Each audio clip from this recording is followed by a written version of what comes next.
I was reading this article a couple of days ago about relational aesthetics and 4chan, which I hadn't really thought about before, but I think it might be worth just kicking around for a minute or two, particularly in relation to YouTube and to Making Sense, which is this conference I mentioned a couple of times before. Okay, let's just see if I can put in place what those things mean. Relational aesthetics, first off. This is an idea in which, oh god, let's see if I can explain this. It's an idea in which you approach social formations and relationships with an aesthetic awareness. So like an artist or an interior decorator or an architect or whatever, like those people approach objects or collections of sounds that you might call music, or collections of movement that you might call choreography. These people approach these things, or just a participant in just an audience member. You approach these artifacts with an aesthetic awareness, don't you? You know, you're looking for certain things, which might be something like beauty or harmony or balance, but there might be other things. They might deliberately be disharmonious. They might be all kinds of challenges to your aesthetics. But either way, you're approaching, in a traditional sense at least, you're approaching artifacts and events with, as I say, an aesthetic awareness primarily in mind. Relational aesthetics takes that idea and applies it, as I say, to social formations. So you look to the activities of a group and see what that and just see what the aesthetics of a group is, or what the aesthetics of a collective activity are. It has its origins in things like social sculpture. Social sculpture is a term invented by a German artist called Joseph Beuys, quite a well-known artist, one of my favourite artists actually. Social sculpture. He was quite involved in setting up the Free University of Berlin, and he was an early proponent of the Green Movement. He was involved in the setting up of that. So he's quite a radical guy. And he had this idea of social sculpture, which again is this idea of, you know, looking around at the way that social groups are formed, and the way that, you know, the interactions take place between people, between himself and other people in that case, or whatever, between how institutions shape social structures and social formations. And again, applying kind of aesthetic criteria or aesthetic methodologies for working with those groups. And so, as I say, he would part of his art practice was about sculpting social relationships, you know, making events take place in which very particular kinds of social interactions could be facilitated. And there's quite a good history of that now. And relational aesthetics is in a sense an extension of that, or is part of that. So that's relational aesthetics. The second thing, just to explain in terms of putting these pieces in place, is 4chan, and particularly 4chan-B, which this article I'm referring to here was talking about. 4chan is well, most people know what 4chan is. It's effectively a bulletin board site, kind of. And 4chan-B is probably its most infamous subsection. And it's a place where typically people post images and bits of text, and lots of very rude, very controversial, very invasive, very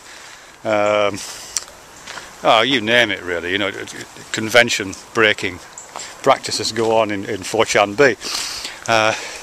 But typically what happens, if you, and it takes a lot of getting used to, I'll be frank, is the images keep being recirculated, and it's an endless play of in-jokes and references, and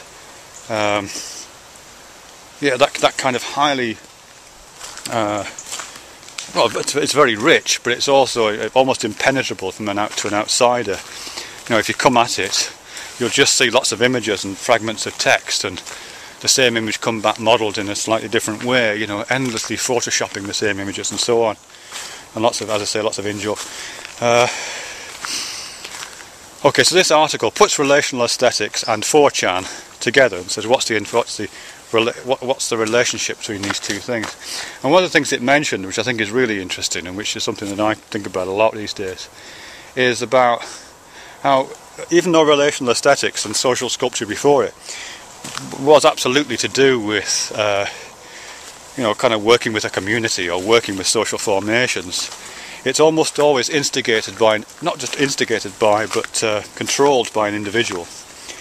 It still has a kind of CEO somewhere in the organisation. You know, so Joseph Beuys's work, which is fantastic, it's always signed Joseph Beuys, and it's always he's a person associated with it, and he's the instigator of all these events and so on. And it's the same with most relational aesthetic work, that there's an artist associated with it, which is, you know, it's fine. There's nothing wrong with that. But the same is not true of 4chan. And here we'd have to make the leap to see that 4chan isn't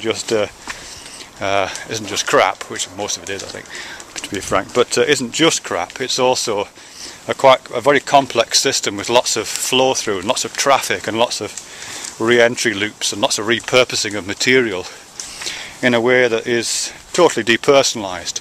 There's no individual clearly organising 4chan, and no one can take responsibility for any of the kind of formations that develop in 4chan. You know, as these images and these fragments of text move through the system and appear and reappear in different forms, no one person is doing that. These images and these ideas are just kind of thrown into it, and the ripples and permutations just evolve inside the system. And I say what this article is suggesting is that 4chan, in a way, can be read, at least part of 4chan B, can be read as a piece of truly relational aesthetics. There is an aesthetic developing in 4chan, but it's not one which has the stamp of an individual artist or individual practitioner of any kind attached to it. It's just what the system throws up. The system itself is throwing people together into social formations, and the aesthetics of those relations are what's producing these ripples. Hope that makes some kind of sense. Yeah, I mean, my interest there is about YouTube. Obviously YouTube is not 4chan. The structure is much more carefully controlled on YouTube and policed in a way that 4chan isn't. And the individual voice is much richer on YouTube. As I say, on 4chan, typical postings are just an image and a slab of text. Whereas, of course, here on YouTube, long, eloquent soliloquies are typical content. So there's lots of difference in that, and lots of more individual stuff. But I do still think there is a kind of relational thing going on. There is features that YouTube users, that I see YouTube users using, and that the system itself is producing, which do have a similar kind of aesthetic to the one I'm talking about in relation to 4chan. You know, when ideas emerge on YouTube, I think it's just fascinating to watch how they permeate through the system and what kind of shape they have, you know, and how they appear in the activity streams of different people, and how people sometimes use that. I mean, I know I'm not the only one who does this. You know, quite often I like something, you know, I signal that I like something or that I favourite something because I want to send a signal. That's one of the reasons why I'm doing it. I'm sure that people do the same. I want to send a signal into the activity stream that just has some kind of resonance with other things that are going on. You know, so a couple of days ago, for example, I favoured and liked a piece of music by a late 1970s, early 80s band called the Slits. And I put that in my favourites and liked it, so it would appear in the activity stream around about the same time that Pyro and Gary were talking about the double slit experiment, and other people, Hitler Day and one or two other people, were talking about the double slit experiment. So it just adds a little bit of a alternative colour to that thing that's going on. And I'm sure I'm not the only one who plays around with that kind of thing, or does things with the background image, or does things with their comments and bulletins, that kind of stuff. And so lots of individual people making these small components, small contributions,